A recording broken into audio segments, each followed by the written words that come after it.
À nouveau bonjour. Le manguier, connu pour ses fruits savoureux, est aussi une véritable pharmacie verte. Les feuilles et écorces de cet arbre regorgent de propriétés médicinales, longtemps utilisées dans la médecine traditionnelle. Mais quels sont réellement leurs bienfaits sur notre santé? Élément de réponse dans ce reportage de Micheline Sinaberogui.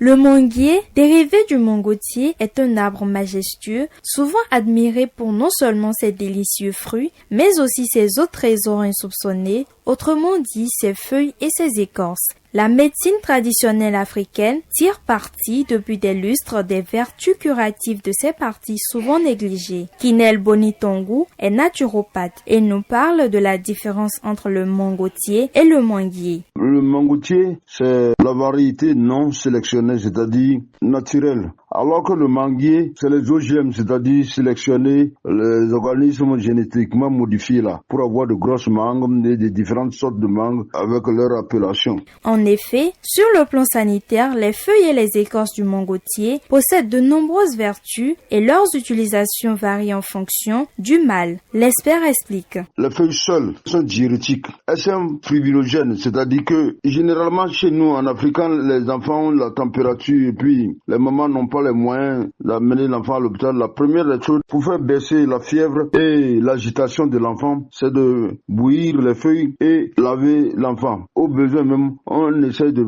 faire un bain de vapeur. On se sert de ces mêmes feuilles-là pour la toux, l'angine et l'asthme. Pas seulement chez les enfants, mais chez les grandes personnes aussi. Et les seules feuilles peuvent servir aussi à la carie dentaire. Là, on fait le bain de bouche. On prend l'eau, quand elle est encore un peu chaude, on met dans la bouche et on garde cela. Jusqu'à ce que ça devienne de la salive, on reprend encore et avec le temps, ça détruit les caries dentaires. Les feuilles seules toujours, on se sert des feuilles pour soigner la blemnorragie. Parce que nos parents, ne connaissant pas la médecine, utilisaient les feuilles de mangotier plutôt pour soigner la blemnorragie. Et là, il fallait en faire la décoction et non l'infusion. Mais les feuilles là, associées aux écorces, soignent les diabétiques, les stomatites, c'est-à-dire inflammation de la muqueuse buccale. Généralement, on constate que certains bébés ou enfants ont des plaies dans la bouche et les bords là sont blancs. Donc, c'est de ça qu'on se sert pour soigner ces enfants. Maintenant, les feuilles plus les racines soignent l'asthénie, c'est-à-dire la faiblesse sexuelle, quand on en fait une décoction. Seulement, il ne faut pas laisser trop longtemps bouillir à cause des problèmes des reins. Les feuilles et les fleurs servaient à soigner la dysenterie des enfants. Les écorces seules soignent le diabète, mais c'est quand elles sont associées aux racines que c'est plus rapide. Et ça soigne aussi la stomatite, c'est-à-dire l'inflammation de la muqueuse buccale là. Sinon, on dit que les écorces sont émétiques.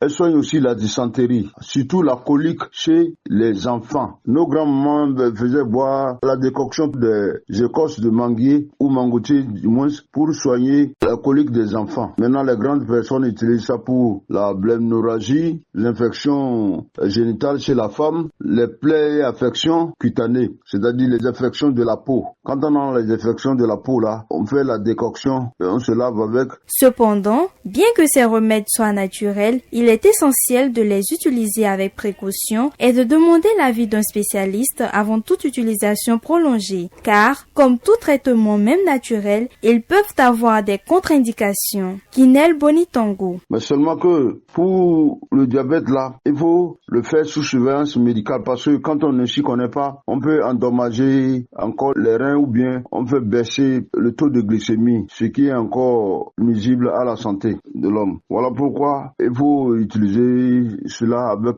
beaucoup de prudence. En somme, les feuilles et les écorces du manguier sont bien plus qu'un simple feuillage ou un tronc. Ce sont des ressources précieuses de la nature qui méritent d'être redécouvertes et valorisées.